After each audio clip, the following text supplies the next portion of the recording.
You are Locked On Wolves POSTCAST, part of Locked On Minnesota on the Locked On Podcast Network.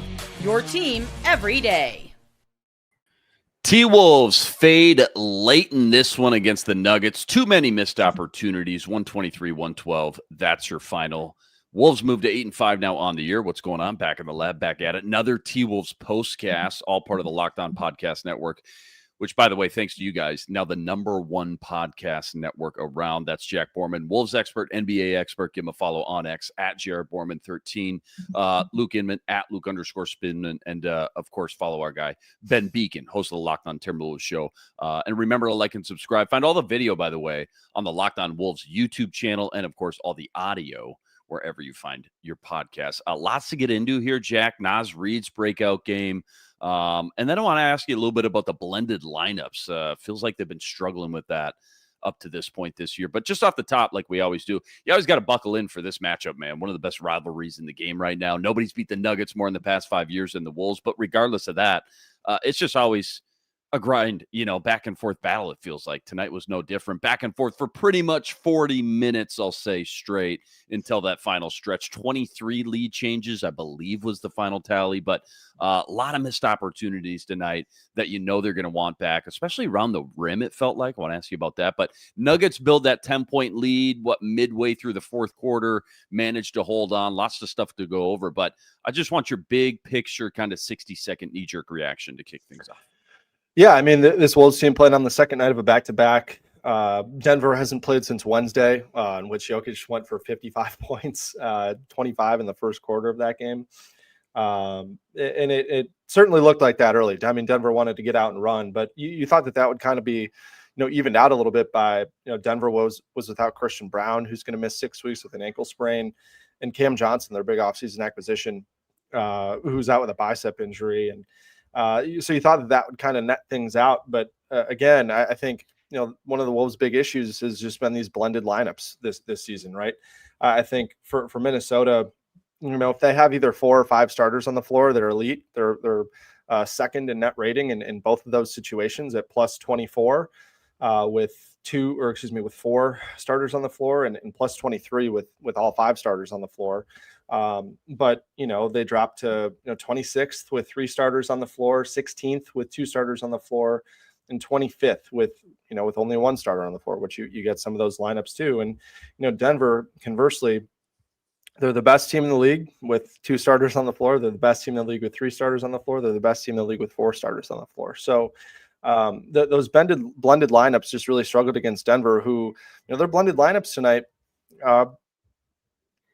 were a little bit different, right? Because they're down 2 starters and had to put Peyton Watson and Tim Hardaway Jr. in the starting lineup. And you got to give those guys credit. They came up in mid plays and situations, especially when Jokic was off the floor, that I think kind of tilted this thing for Denver. And then for Anthony Edwards, right, it was really kind of his second off night of the season.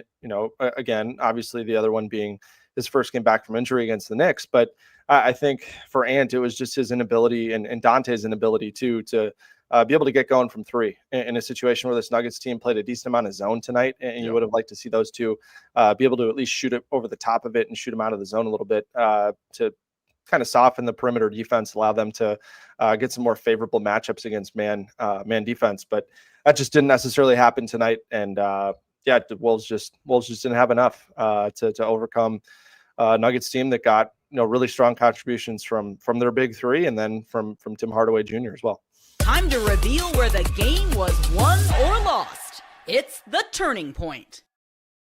So many ebbs and flows in this one, Jack. Again, up until that 7-8 minute mark of the fourth quarter, it felt like down 12 early, for example. Wolves rally all the way back. They take the first quarter 31-29. They're up 5 at half. And then, that always so important third quarter, especially for this Wolves team, felt like it was there for the taking. But Wolves just, couldn't take advantage for what reason? Biggest turning point in this one. When was it and why? Yeah, I think it was the middle part of that third quarter. Things got really helter-skelter for the Nuggets. They missed a bunch of shots. They were turning the ball over, just kind of got sloppy, and the Wolves just weren't able to score on the other end of the floor. It felt like it's a situation where instead of it being kind of even, the Wolves should have been able to run away and get on a little 7-8, 10-0 run and build a cushion, but they just weren't able to do that. And I think when you're unable to do that against teams especially in situations where Nikola Jokic is on the floor and Jamal Murray is not on the floor, those should be good opportunities for you to really take advantage on the offensive end of the floor. And the Wolves just weren't able to do that. They weren't able to knock down open threes in those situations. I think, we looked from, just kind of the middle part of that third quarter, specifically, the Timberwolves went through kind of a dry spell from three. And really the only offense that they had was Anthony Edwards kind of getting his mid-range footwork going and finding the front of the rim, getting Peyton Watson up off his feet. And I think the other part of it too for the Timberwolves was just that, they, I think, just kind of didn't necessarily have the most efficient fast break offense that they normally are accustomed to having. I think their spacing on transition and semi-transition possessions just wasn't very good, and they didn't handle passes. And there were just a lot of just tough finishes, I guess, where they kind of lost control of the ball going up, got caught in the air, things of that nature that I think just inhibited them from building a lead that we're used to being able to see this team build when they do get stops. And I think that was just it. I think when you leave yourself too thin of a margin for error against this Denver Nuggets team, it's just not enough. And I think, we saw that at the start of the fourth quarter, right? The Wolves were able to get back into it, scored 4 points in the final 15 seconds of that third quarter to get within one. But, then Aaron Gordon, knocks down shots. And then, Jokic kind of gets into the game, and the Nuggets draw a bunch of fouls and are able to kind of get in the bonus and play with, a lot of physicality and got to the free throw line to kind of stem the tide and keep the Wolves at bay. So I think, again, it just, when you're playing against a guy like Nikola Jokic and two sidekicks and Jamal Murray and Aaron Gordon, who are as efficient playing off of him as they are, I think you just got to build yourself, a bigger margin for error, especially going into the fourth quarter. And the Wolves have normally been able to do that against this Nuggets team, but tonight they just weren't able to do that because they weren't able to convert those stops in the middle part of the third quarter into enough scores. This is the Locked On Player of the Game. Give me your game MVP for the Nuggets. Jokic only 14 points, plus minus a -1, by the way. But also, who stood out, I guess, for the Wolves as well? Who's taken home the game MVP for the Wolves? Was it kind of pretty cut and dry tonight as far as that goes, or kind of tough to pick? No, I think you could go one of two ways, but I'm going to go with Julius Randle just because I think the physicality that he played with down the stretch of that third quarter, I think was just really important. And it was an off night for Anthony Edwards, like we talked about. For people that don't know, there was a league-wide stats outage. So we don't have any final score stats here in the final box. So we don't know necessarily what they ended up with. But yeah, Julius, last I checked, had 20 points, 5 rebounds, and 5 assists, and was 7 of 10, 6 of 8 inside the arc, and got to the free throw line a good amount of times. I just thought that he played with requisite physicality against a Nuggets team that was really bringing it in the front court with Gordon and Jokic specifically, and then with Valanciunas as well. And I thought, you just kind of need to fight fire with fire in some of those situations. And I think Jokic has kind of gotten off of his game a little bit when you're able to be really physical with him inside. And I think Randle did a really strong job of taking advantage of the fact that the Nuggets just don't really have any rim protection at all. And I thought the way that Julius got off the ball on the perimeter and then got it back and was able to play off the catch, get into the lane, and then finish. And when he didn't finish, more often than not, he got fouled. So I think that, those are the types of moments when Julius Randle really can, I think, be at his most important for this team, just because he brings a level of physicality that no one else on the team is capable of bringing. And that includes Anthony Edwards. I think there's just, when you're able to go through a guy like Jokic, you're able to go through his chest and finish inside. It's pretty impressive. And I think just kind of sets a physical tone. And a lot of times, how many times on the show we talked about Julius Randle's scoring and physicality kind of keeping the Wolves hanging around, and kind of buying time for Ant or Dante or Naz to have that, just huge wave of scoring that tonight just didn't come. And so, I thought Julius was strong, and I thought his defense was better than last night, which was not very good. But there wasn't anybody out there for the Wolves who was playing a whole lot of defense outside of Jaden McDaniels tonight. Stat correction, Jokic with 19, not 14. Props to Random Planet for that shout out. Plenty more deep dive, including Nas Reed's coming out party tonight. That's all coming up right after this. Quick reminder, tonight's episode brought to us by Monarch Money. You ever check your bank account and go, where'd my money go? Dining out, online shopping, entertainment. So easy to lose track. Well, that's where Monarch Money comes in. Not just another budgeting app. It's a complete financial command center. You can track all your accounts, investments, spending. It's all in one place. So you stop just managing your money and instead you start building some wealth. Take control of your finances with Monarch Money. Use the code LOCKEDONNBA at monarchmoney.com. You're getting 50% off your first year. That's monarchmoney.com. Code LOCKEDONNBA for half off your entire first year. This episode also brought to us by Prize Picks. Prize Picks, without a doubt, most fun I have playing daily fantasy because you can win up to 25 times your money this NBA season, and why I love it. So easy to play. All you got to do, you select 2 or more players, pick more or less on their projected stats, points, rebounds, assists, 3-pointers, you name it, they got it. Plus, Prize Picks now offers Apple Pay, quick and easy deposits into your account all season long. Right now, go to prizepicks.com/LockedOnNBA. Use the code LockedOnNBA. You're getting a first deposit match up to $100. That's promo code LockedOnNBA at prizepicks.com/LockedOnNBA. 100% bonus match up to $100. This episode also brought to us by Built. Nobody likes paying rent, but if you gotta, might as well get something for it. That's where Built comes in. Built's changing the game by turning your rent into things you can actually use. When you pay rent through Built, you're in flexible points. Those points, they can be redeemed towards hundreds of hotels, airlines, future rent payment, your next Lyft ride, you name it, they got it. Turn your rent into rewards and start making points around your neighborhood. Go to joinbuilt.com/LockedOnNBA. That's joinbuilt.com/LockedOnNBA. Use the link so they know we sent you. All right, before we get into what we'll be talking about, just some quick hitters here. Let's start here. 2 words, Nas Reed. Did it always feel like a matter of time before he kind of busted out like this tonight? Like, I guess my question is, was his lack of efficiency up to this point sustainable, right? I guess because you knew he had it in him. He just had to kind of find it. And tonight it felt like it just kind of all came together. And opposite end too here, I got to ask you, Rudy Gobert, rough night all the way around. What stuck out the most from that kind of good and bad with those two?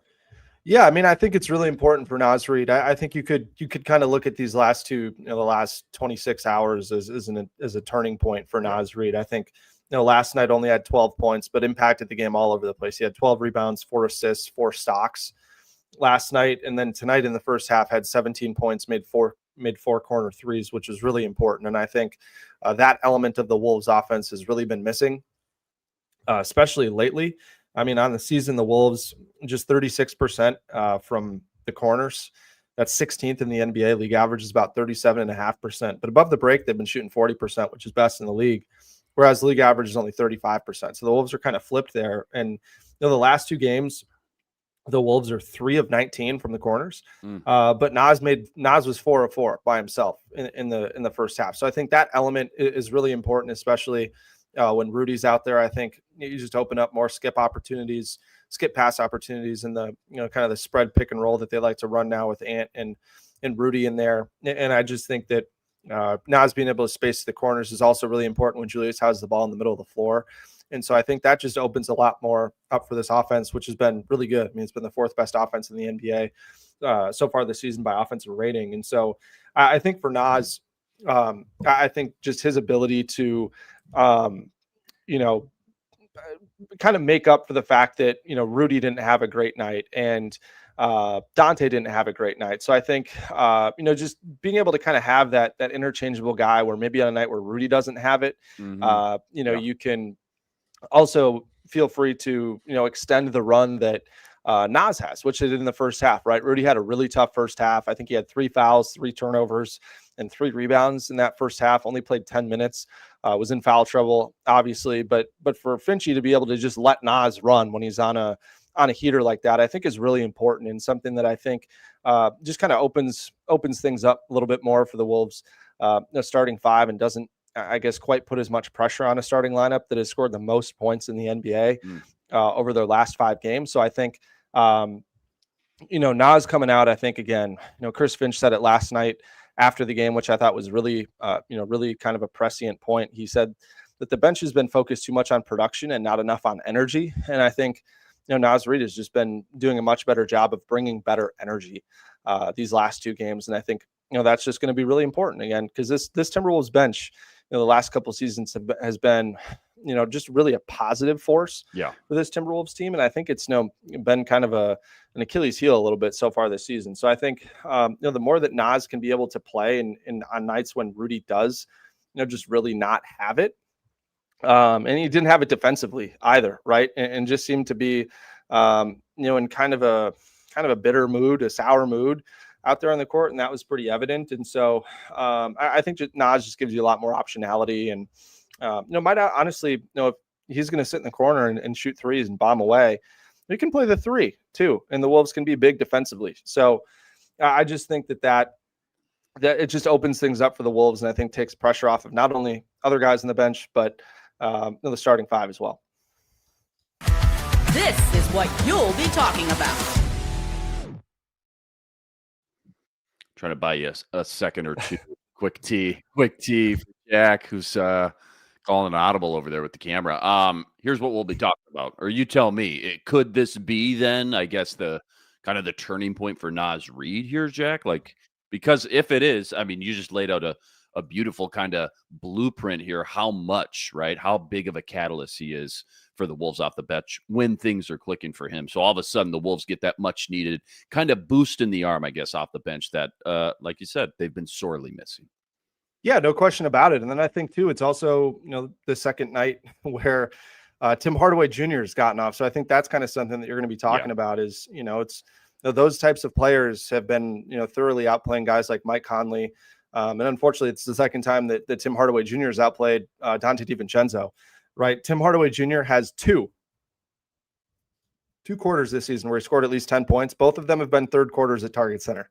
That's fun. So, yeah, it's very fun. And unfortunately, Dante has really struggled in both of those games. And so I think, again, it's just kind of this whole conversation about being able to find something off the bench. And I think, the Wolves are kind of missing TJ Shannon. I know that TJ's had a tough start to the year, and we don't necessarily know how much of that you can attribute to this bone bruise he has in his foot or just, if it was more mental or whatever the case was. But it just felt like a night, especially tonight, where Nuggets don't have a lot of rim protection, not a lot of, strong perimeter defenders. They played a lot of zone to try to keep Ant and Julius out of the middle of the floor. Having a guy that can just run past everybody and TJ off the dribble, I think would have been nice to have. And so I think, again, if this is a turning point for Nas Reed and he can kind of carry the bench until TJ comes back, he's going to get reevaluated in about a week. So he's going to miss the next, 2-3 games here at minimum. But I think that could really, just kind of help buoy the Wolves bench until TJ gets back. And then TJ and Nas hopefully can kind of create that scoring tandem that we were anticipating, during the early part of the season. And then you can, just kind of layer in Mike Conley scoring some threes, Jalen Clark, maybe giving you 6-7 points here or there. And who knows what's going to happen with Rob Dillingham, who struggled again tonight, as did Mike Conley, as did Dante, as did Rudy. So I just think Nas can kind of be a trump card coming off the bench. And, how often the Wolves are going to be able to play that, I think, is going to be an important storyline to follow here. But, obviously it's been just a hellish, 6 weeks, 2 months for Nas Reed and his family.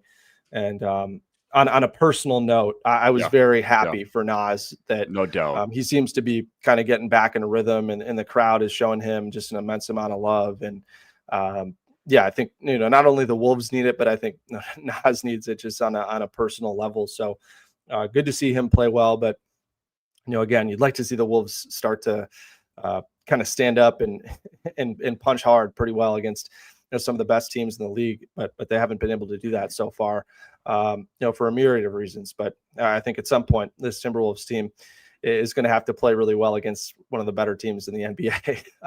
And we'll see when that happens. 0-2 now this year against Denver, both at home. Great stuff as always. T-Wolves fade late in this one, 123-112. That's your final versus Denver. 8-5 now on the year. Much love to all you guys, all the everydayers out there that always make us your first listen. All you guys coming in the chat with us from game to game. Make sure you like and subscribe if you haven't already. Go follow Jack too at JRBorman13. We'll catch you Monday. The 4-game homestand continues. Dallas up next. That's a 7 p.m. tip. Until then, signing out.